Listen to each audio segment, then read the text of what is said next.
Hello everyone, welcome back. कैसे हैं आप लोग? I hope you all are doing well. तो जैसा कि आप जानते हैं कि कॉमनली 3 स्टेट्स ऑफ मैटर होते हैं, सॉलिड, लिक्विड एंड गैस। आज का हमारा topic gas state of matter के ऊपर रहेगा। इसके हम लॉज के बारे में हम पढ़ेंगे। तो चलिए गाइस शुरू करते हैं बिना ज़्यादा टाइम वेस्ट किए हुए। बेसिकली जो गैस स्टेट ऑफ मैटर होता है हमारे पास, उसके जो लॉज होते हैं उनको गैस लॉज भी बोला जाता है। वो क्या करते हैं, वो डिस्क्राइब करते हैं गैसेज के बिहेवियर को अलग अलग कंडीशंस के अंदर। जैसे कि हम टेम्परेचर को अगर कांस्टेंट रखें तो प्रेशर और वॉल्यूम आपस में कैसे रिलेटेड होंगे। अगर प्रेशर को चेंज करें तो वॉल्यूम कैसे चेंज होगा। अगर टेम्परेचर को चेंज करें तो वॉल्यूम कैसे चेंज होगा।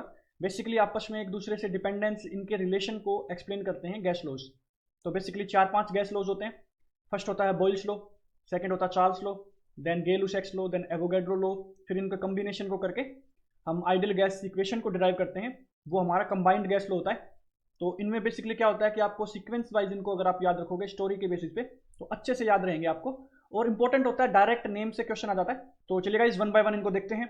फर्स्ट हमारे पास है बॉयल्स लॉ। बॉयल्स लॉ क्या एक्सप्लेन करता है? सबसे पहले हमें एक सिस्टम तैयार करना है। एक सिस्टम हम रखते हैं। एक हमारे पास क्या है, बीकर है या एक कंटेनर है जिसके ऊपर हमने क्या लगाई हुई है, पिस्टन लगाई हुई है। ये पिस्टन बेसिकली क्या होती है गाइस, पिस्टन जो हमारी होती है ये क्या होती है, इसको जब हम प्रेस करते हैं नीचे की तरफ तो मतलब हम प्रेशर जनरेट कर रहे हैं, प्रेशर दे रहे हैं इस सिस्टम को। ठीक है, इसके अंदर हम क्या लगा रहे हैं, हम गैस मॉलिक्यूल्स रखते हैं। एक बात आपको ध्यान रखनी गाइस, ये चीजें हम आइडियल गैस के लिए पढ़ रहे हैं। आइडियल गैस बेसिकली क्या होती है, आइडियल गैस जो कि होती है हाइपोथेटिकली कॉन्सेप्ट होता है, रियल गैस तो नहीं होती।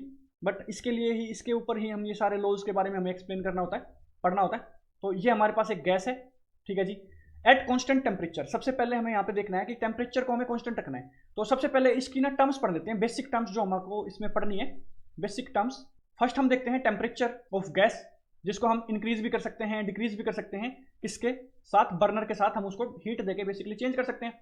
सेकेंड हम पढ़ते हैं प्रेशर। थर्ड हम पढ़ते हैं volume, volume of gas. Now next हमें पढ़ना होता है number of moles of gas, number of moles of gas. ये कुछ बेसिक टर्म्स हैं जो हम यहाँ पे कवर करेंगे, इनको बेसिकली इनको यूज करेंगे बेसिकली इन लॉज के अंदर। तो सबसे पहले टेम्परेचर को क्या किया भैया, बॉयल्स लॉ के अंदर कांस्टेंट कर दिया। बॉयल्स लॉ के अंदर टेम्परेचर को क्या कर दिया, कांस्टेंट, मतलब टेम्परेचर चेंज नहीं होगा, मतलब इसको हम हीट नहीं देंगे। तो टेम्परेचर रख दिया हमने कांस्टेंट, ठीक है जी, टेम्परेचर को कांस्टेंट रखा। उसके बाद क्या बता रहा है कि जो वॉल्यूम ऑफ गैस है वो इनवर्सली प्रोपोर्शनल होती है प्रेशर के। वॉल्यूम ऑफ गैस क्या है, इनवर्सली प्रोपोर्शनल है प्रेशर के।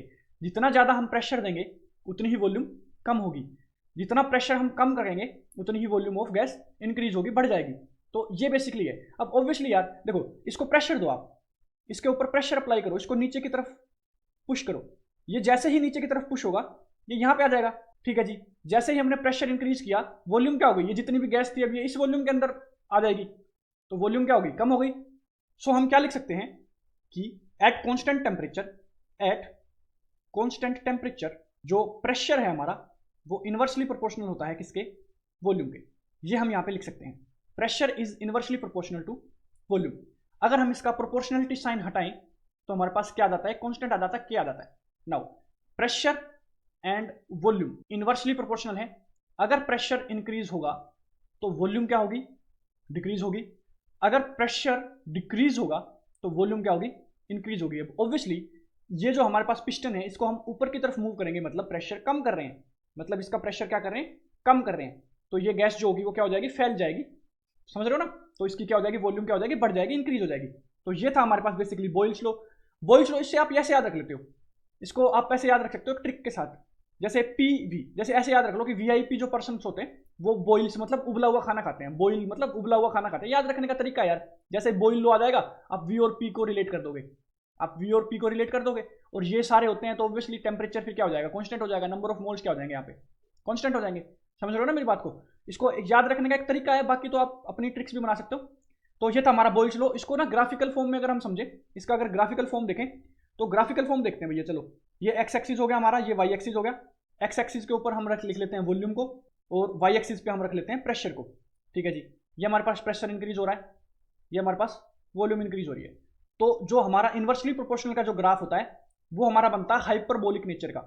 कौन सा होता है, हाइपरबोला, हाइपरबोलिक नेचर का ग्राफ बनता है। नाउ ये जो हाइपरबोलिक नेचर का ग्राफ बनेगा, देखिए इन्फानाइट वॉल्यूम के साथ ये जैसे जैसे बढ़ता रहेगा, इन्फानाइट वॉल्यूम के साथ प्रेशर डिक्रीज होता जा रहा है। देखो प्रेशर डिक्रीज होता जा रहा है, बट स्ट्रेट लाइन में डिक्रीज नहीं हो रहा ऑब्वियसली। नाउ यहाँ पे जैसे जैसे हम प्रेशर को इंक्रीज करेंगे, देखो वॉल्यूम डिक्रीज होती जा रही, डिक्रीज होती जा रही। एट इन्फानाइट प्रेशर वॉल्यूम क्या हो जाएगी, जीरो। तो ये बिल्कुल इससे मिलती हुई चलेगी ऊपर की तरफ। तो ये होता है हमारे पास वॉल्यूम का और प्रेशर का ग्राफ। कई बार इसको कंफ्यूज करने के लिए ना गाइस, प्रेशर का और 1/v मतलब वॉल्यूम के रेसिप्रोकल का ग्राफ आ जाता है, वो बहुत ज्यादा आसान होता है, वो इससे ज्यादा इजी होता है। तो वो अगर हम बनाएं तो ये अब ऑब्वियसली एक्स एक्सिस है, ये वाई एक्सिस है, एक्स पे हमें क्या रखना है, यहाँ पे अब वी 1/v रखना है, और इस पे क्या रहेगा, प्रेशर रहेगा। अब अगर इसका ग्राफ जब हम प्लॉट करेंगे तो इसके ग्राफ प्लॉट में स्ट्रेट लाइन ग्राफ बन जाएगा। क्या ग्राफ बन जाएगा, स्ट्रेट लाइन ग्राफ बन जाएगा। समझ रहे हो मेरी बात को, स्ट्रेट लाइन ग्राफ बन जाएगा। अब ध्यान से देखो ना, स्ट्रेट लाइन ग्राफ होगा। अब देखो P इनवर्सली प्रोपोर्शनल है 1/v के, तो P is equal to kv। तो ये अगर आप ध्यान से देखो 1/v का अगर ग्राफ बनाओ और P का ग्राफ बनाओ तो 1/v क्या हो जाएगा, x। तो इसको y is equal to mx से अगर आप इसको कंपेयर करो तो ये एक स्ट्रेट लाइन ग्राफ है, ये एक स्ट्रेट लाइन की इक्वेशन होती है। तो एक स्ट्रेट लाइन ग्राफ है। देखो आप यहाँ पे x एक्सिस पे क्या आ जाएगा, 1/v, देखो 1/v है। y एक्सिस पे क्या आ गया, p, देखो p है। और m क्या है यहाँ पे, कॉन्स्टेंट, ये देखो k यहाँ पे कॉन्स्टेंट है। बट यहाँ पे जो इसका स्लोप हो जाएगा, स्लोप इसका क्या हो जाएगा, k। ये जो कॉन्स्टेंट आया ये टर्म, ये स्लोप हो जाएगी इसकी, अगर 1/v का हम ग्राफ बना रहे तो चलिएगा इस नेक्स्ट लॉ पे चलते हैं। आई होप ये क्लियर हो गया होगा आपको। कोई डाउट अगर आपको आते हैं इसमें तो आप कमेंट सेक्शन में कमेंट कर सकते हैं, हम बिल्कुल आपके डाउट सोल्व करेंगे। सो गाइस नेक्स्ट अपना है चार्ल्स लॉ, सेकंड वन। तो इसको हम देखते हैं। चार्ल्स लॉ में सबसे पहले हमें देखना है कि कांस्टेंट क्या किया भैया, प्रेशर कांस्टेंट किया है। प्रेशर को हमने कांस्टेंट कर दिया, इसका मतलब पिस्टन को हम ना तो ऊपर मूव करेंगे ना नीचे मूव करेंगे, अपने आप मूव होगी, जो भी होगा अपने आप होगा, हम उस पर प्रेशर नहीं डालेंगे। तो इसको हमने क्या कर दिया, नॉर्मली फिक्स कर दिया, हम नहीं डालेंगे। ऊपर भी मूव हो सकती है, नीचे भी हो सकती है, बट अपने आप होगी। ठीक है, हमने अंदर क्या भरा हुआ है, गैस रखी हुई है। अब आगे क्या बोलता है कि कांस्टेंट प्रेशर जब हम रखते हैं तो चार्ल्स लॉ क्या स्टेट करता है कि वॉल्यूम ऑफ जो गैस होगी वो डायरेक्टली प्रोपोर्शनल होगी टेम्परेचर के। Volume of gas directly proportional to temperature. ठीक है जी, अब टेम्परेचर इस पे देना है तो नीचे लगा दिया हमने बर्नर। क्या लगा दिया, बर्नर। बर्नर बेसिकली क्या होता है भैया, जो बर्नर अपने पास होता है वो क्या करता है, हीट देने का काम करता है, बेसिकली गर्म करने का काम करता है। तो इसको हम हीट दे रहे हैं। अब जितना ज़्यादा हीट इसको देंगे, मतलब जितना ज़्यादा टेम्परेचर इसका इंक्रीज करेंगे, वॉल्यूम उतनी ही बढ़ेगी। देखो ये जैसे जैसे हम इसको इंक्रीज करेंगे ना, आपको ये पता होगा कि जो हॉट एयर होती है वो क्या करती है, एक्सपेंड करती है। जो हॉट एयर होती है वो क्या करती है, एक्सपेंड करती है, फैलती है। इसका मतलब जैसे जैसे हम गर्म करते हैं हवा को, उसकी काइनेटिक एनर्जी इंक्रीज होती है और वो फैलती चली जाती है, मतलब उसकी वॉल्यूम इंक्रीज होती है। तो जैसे ही हम टेम्परेचर को इंक्रीज करेंगे, वॉल्यूम भी क्या होगी, इंक्रीज होगी। जैसे हम टेम्परेचर को डिक्रीज करेंगे, वॉल्यूम क्या होगी, डिक्रीज होगी। समझ रहे हो आप इस चीज को। तो चार्ल्स लॉ में बेसिकली किस चीज का रिलेशन है, वॉल्यूम का रिलेशन है टेम्परेचर के साथ। तो इसको अगर आपको याद रखना है ट्रिक फॉर्म में, तो जैसे देखो आप टी और V, volume directly proportional to temperature है, यही तो है। वी और टी, टी और वी, टीवी। तो टीवी किसी के घर में अगर 4 हैं, 4 टीवी अगर किसी के घर में, तो अच्छी बात है ना यार, 4 टीवी हैं, हर एक रूम में अलग अलग टीवी है, तो ऐसे याद रख सकते हो भैया 4 टीवी। जैसे ही आप देखोगे चार्ल्स लॉ है, वैसे ही आपको पता चल जाएगा भैया टी और वी का रिलेशन है। जैसे टी और वी का रिलेशन है तो कांस्टेंट क्या हो जाएगा, प्रेशर कांस्टेंट हो जाएगा ऑब्वियसली। तो वी और टी, ठीक है ये आपको समझ में आया होगा। तो वी और टी, इसका कांस्टेंट अगर टर्म हटाते हैं तो V is equals to K T, क्या हो जाएगा, कांस्टेंट हो जाएगा। एक चीज और आपको याद रखनी है, इससे पहले वाला जो लॉ था अपना, बॉयल्स लॉ जो था, बॉयल्स लॉ जो था अपने पास, उसमें क्या टेम्परेचर, क्या कांस्टेंट था, टेम्परेचर कांस्टेंट था। टेम्परेचर क्या था, कांस्टेंट। तो टेम्परेचर जो कांस्टेंट होता है उसको बोलते हैं आइसोथर्म। क्या बोलते हैं, आइसोथर्म। आइसो का मतलब होता है कांस्टेंट से, और थर्म का मतलब क्या होता है, टेम्परेचर। जैसे हम थर्मोमीटर में, किसमें थर्मोमीटर से क्या मेजर करते हैं, टेम्परेचर, वैसे ही आइसोथर्म का मतलब होता है कांस्टेंट टेम्परेचर। मतलब थर्म का मतलब होता है हीट से, टेम्परेचर से रिलेटेड चीज होती है। तो ये बॉयल्स लॉ को हम आइसोथर्म भी बोलते हैं basically. Now V is directly proportional to temperature, Charles law में ये है अपने पास। अगर इसके ग्राफ की हम बात करें तो इसका ग्राफ तो भैया देखो, v is equal to K T, Y is equal to M X. Compare करो स्ट्रेट लाइन ग्राफ से, अभी डायरेक्ट बन रहा है ना भाई, के जो अपने पास है m से रिलेट, एक्स एक्सिस पे अब हमें क्या रखना पड़ेगा, टेम्परेचर, वाई एक्सिस पे हमें क्या रखना पड़ेगा, वॉल्यूम। तो इसका भी ग्राफ हम बना सकते हैं। इसका ग्राफ अगर हम प्लॉट करें, ये हो गया एक्स एक्सिस, ये हो गया Y axis, straight line graph बन जाएगा। स्लोप क्या हो जाएगा, के, ये जो कांस्टेंट टर्म है एक स्लोप हो जाएगा। ठीक है, बट एक बात आपको याद रखनी है, इस प्रेशर को हमने कांस्टेंट रखा है, बट अगर प्रेशर को बढ़ा दिया जाए और फिर कांस्टेंट कर दिया जाए, मान लो इसमें प्रेशर को हमने कांस्टेंट रखा P1, इसमें प्रेशर को हमने कांस्टेंट रखा P2, इसमें प्रेशर को हमने कांस्टेंट रखा P3, तो जैसे जैसे हम प्रेशर चेंज करेंगे वैसे वैसे इसके ऊपर भी अफेक्ट आएगा। ग्राफ जो होगी इसकी, स्ट्रेट लाइन ग्राफ जो है वो चेंज हो जाएगा। तो ये आपको ध्यान रखना है। यहाँ पे हमें क्या रखना है, वाई एक्सिस पे वॉल्यूम रखनी है और एक्स एक्सिस पे हम क्या रखते हैं, टेम्परेचर। तो V is directly proportional to temperature. ये आपका था चार्ल्स लॉ। आप ग्राफिकल इसको एक्सप्लेन कर सकते हैं, 2 नंबर में आ सकता है क्वेश्चन, 3 में आ सकता है, 5 में तो बेसिकली नहीं पूछते हैं। नेक्स्ट अपना है गay-Lussac's लॉ। ये बेसिकली क्या करता है, इसमें देखो सबसे पहले हमने क्या कांस्टेंट की है, वॉल्यूम कांस्टेंट की है। क्या कांस्टेंट की है, वॉल्यूम कांस्टेंट की है। चलिए बना लेते हैं। ये एक अपना सिस्टम है। अब वॉल्यूम कांस्टेंट का मतलब इस पिस्टन को फिक्स कर दिया, इस पिस्टन को क्या कर दिया, फिक्स कर दिया। ना तो ये ऊपर मूव करेगी ना ये नीचे मूव करेगी, ठीक है, ना तो ये ऊपर मूव कर सकती है ना नीचे। अब देखो ऊपर मूव करेगी तो वॉल्यूम इंक्रीज हो जाएगी, इसके अंदर ये गैस है। अगर ये ऊपर मूव करेगी तो वॉल्यूम इंक्रीज, नीचे करेगी तो वॉल्यूम डिक्रीज। इसको हमने फिक्स कर दिया तो मतलब वॉल्यूम क्या होगी। अब ये बात आपको ध्यान हुई होगी कि गेलू-सैक्स लॉ जो होता है उसमें वॉल्यूम क्या हो जाती है, कांस्टेंट। तो दो बाकी जो बचे हुए दो हैं पी और टी, इनका रिलेशन होगा रिलेशन ऑफ पीटी। अब ध्यान से देखो, इसको याद रखने का तरीका है। देखो लू, लू क्या होता है, मतलब गर्मियों में लू चलती है ना, गर्म हवाएं। जो गर्म हवाएं चलती है उसमें भी जो पीटी सर होते हैं वो नहीं मानते, पीटी करने के लिए ग्राउंड में बुला लेते हैं। समझ रहे हो ना, ऐसे याद रख सकते हो। जैसे ही आपको लू पता चलेगा, गेलू-सैक्स लॉ में लू आपको जैसे ही सुनाई देगा, वैसे ही आप समझ जाओगे भैया पीटी, पीटीआई सर जो होता है ना, पीटी सर, वो पीटी से रिलेट कर लोगे। तो पीटी और पीटी की रिलेशन है। अब जैसे ही हम इसको टेम्परेचर देंगे, मान लो अब इसको टेम्परेचर दिया हमने, क्या किया, इसको गर्म किया, इसको हीट दी, टेम्परेचर इसका इंक्रीज किया, तो जैसे ही टेम्परेचर इंक्रीज होगा प्रेशर इंक्रीज हो जाएगा। अब वो कैसे होगा उसकी भी बात हम कर लेते हैं। तो चलिए इसको तो सबसे पहले तो लिख लेते हैं, P directly proportional to T. देखो भैया, इसमें जो प्रेशर होता है ना गाइस, गैस का, वो कैसे जनरेट होता है, पहले तो ये सीखो आप। प्रेशर कैसे जनरेट होता है, ये मान लो ये एक मोलिक्यूल है, गैस का मोलिक्यूल है, एटम है, ठीक है जी। अब ये जो मोलिक्यूल है, ये इसके पास कुछ ना कुछ टेम्परेचर होगा, कुछ ना कुछ काइनेटिक एनर्जी होगी, ठीक है। काइनेटिक एनर्जी होगी तो ये जिगजैग मोशन कर रहा होगा, मतलब रैंडम मोशन कर रहा होगा। जिगजैग मोशन का मतलब है कि इधर भी भग रहा है, फिर इधर भग रहा है, फिर इधर भग रहा है, फिर इधर भग रहा है ना, अलग अलग मोशन कर रहा है, ठीक है, अलग अलग डायरेक्शन के अंदर। ये इधर भग रहा है, ये इधर भग रहा है, ये इधर भग रहा है, समझ लो, अलग अलग डायरेक्शन में। तो उसको बोलते हैं जिगजैग मोशन या रैंडम मोशन कर रहा है, ठीक है। अब ये जो है उस काइनेटिक एनर्जी से, उस एनर्जी से इस कंटेनर की वॉल पे टकराएगा, कोलाइड करेगा।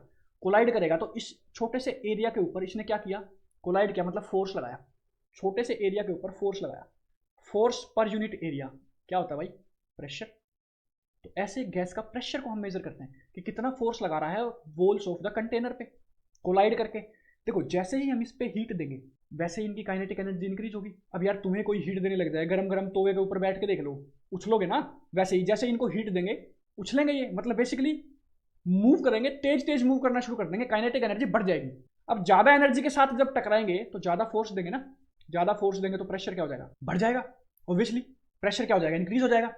तो ये बेसिकली था अपना गेलू-सैक्स लॉ। तो P directly proportional to T, इसको अगर हम रखें P is equal to KT, इसको भी अगर P और T का टेम्परेचर का और प्रेशर का ग्राफ बनाएंगे तो भी ये भी क्या बनेगा, स्ट्रेट लाइन। अब ये तो आपको बनाने की जरूरत भी नहीं है, नॉर्मली अगर आप इसमें बनाओ तो ये बन जाएगा अपना। इस पे अगर आप रखोगे टेम्परेचर, इस पे रखोगे प्रेशर, तो ये नॉर्मल बन जाएगा आपका ग्राफ स्ट्रेट लाइन का, क्योंकि y is equal to mx से इसको रिलेट करो, इसका भी स्लोप क्या हो जाएगा, के हो जाएगा। अब ये के वो के जो भी हम इसमें के यूज कर रहे जा रहे हैं ना वर्ड, कांस्टेंट, प्रोपोर्शनैलिटी कांस्टेंट के लिए, ये सब अलग अलग हैं। हम वैसे यूज कर रहे हैं के, क्योंकि अलग अलग लो के लिए पढ़ रहे हैं। वैसे तो K1 K2 K3 यूज करना चाहिए, बट के यूज कर रहे हैं क्योंकि अलग अलग लो के लिए पढ़ रहे हैं ना, अलग अलग इनकी वैल्यूज हो सकती हैं। Now moving to the next one, fourth जो हमारा लो है एवोगैड्रो लो। ये थोड़ा सा कंफ्यूजिंग होता है गाइज। अब ये जो कंफ्यूजिंग होता है इसको अच्छे से समझने की जरूरत है। तो चलिए देखते हैं। सबसे पहले तो इसमें टेम्परेचर और प्रेशर दोनों को ही कांस्टेंट किया हुआ है, टेम्परेचर को और प्रेशर को दोनों को ही क्या कर दिया, कांस्टेंट कर दिया। नाउ चलो सिस्टम बनाते हैं। सबसे पहले तो ये अपने पास पिस्टन है, इसके अंदर हमने गैस भरी हुई है। अब देखो टेम्परेचर को भी और प्रेशर को भी क्या कर दिया, कांस्टेंट कर दिया, ठीक है जी। टेम्परेचर और प्रेशर दोनों को कांस्टेंट कर दिया, ना तो हीट देंगे ना ही प्रेशर लगाएंगे, ठीक है जी। ना हीट देंगे ना प्रेशर लगाएंगे, उतना ही प्रेशर अगर हम रखें, उतना ही प्रेशर अगर हम रखें तो जो नंबर ऑफ जो वॉल्यूम होती है गैस की वो डायरेक्टली प्रोपोर्शनल हो जाती है नंबर ऑफ मोल्स पे। नंबर ऑफ मोल्स का क्या मतलब होता है कि उसके अंदर के पार्टिकल्स को क्या कर दें, इंक्रीज कर दें, ठीक है जी।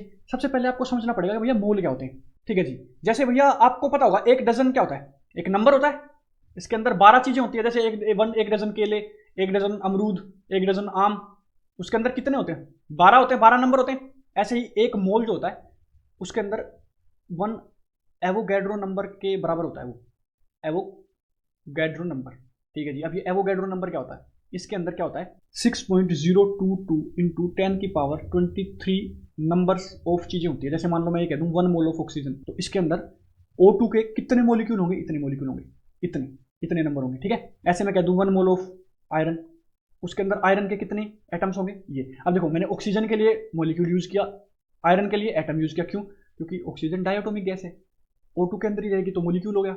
Fe आयरन है, एक साथ भी रह सकता है, एक अकेला भी रह सकता है ना, तो एटम वर्ड यूज किया। तो ये चीजें होती हैं। नाउ इसके साथ हमने ये सिस्टम लिया हुआ है, इसके अंदर क्या किया। अब देखो जितनी ज्यादा गैस करेंगे उतनी ज्यादा यार जगह तो रहेगी ना। अब मान के चलो 4 बंदे हैं, एक कमरे की कैपेसिटी है, वो 4 बंदों को रख सकता है, बंदे हो गए 8, अरे तो 2 कमरों की जरूरत पड़ेगी ना भाई। अगर बंदे हो गए 12 तो 3 कमरों की जरूरत पड़ेगी।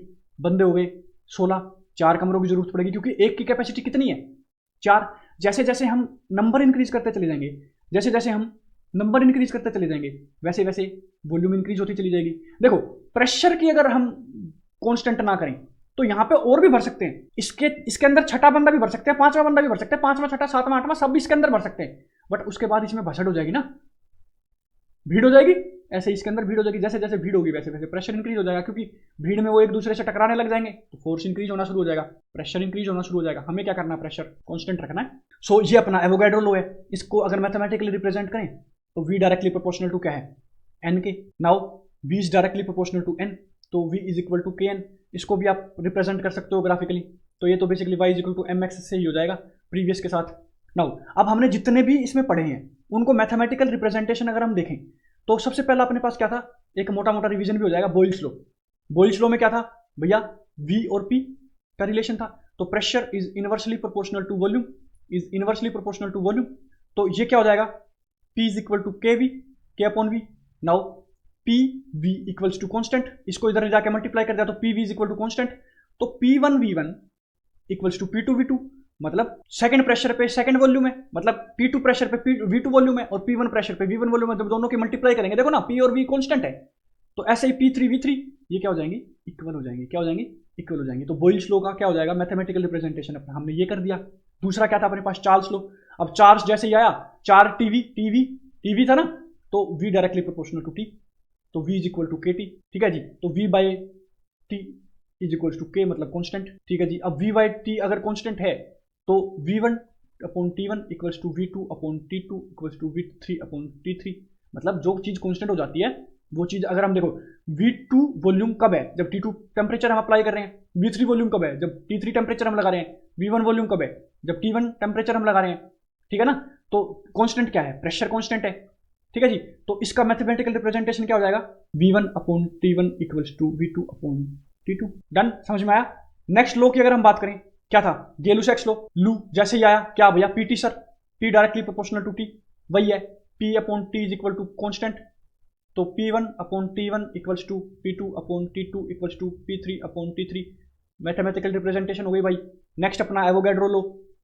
एवोगाड्रो लॉ के अंदर क्या था अपने पास, एवोगाड्रो लॉ की अगर हम बात करें तो सबसे पहले क्या था, volume directly proportional to number of moles. ठीक है जी, V upon N is equal to constant.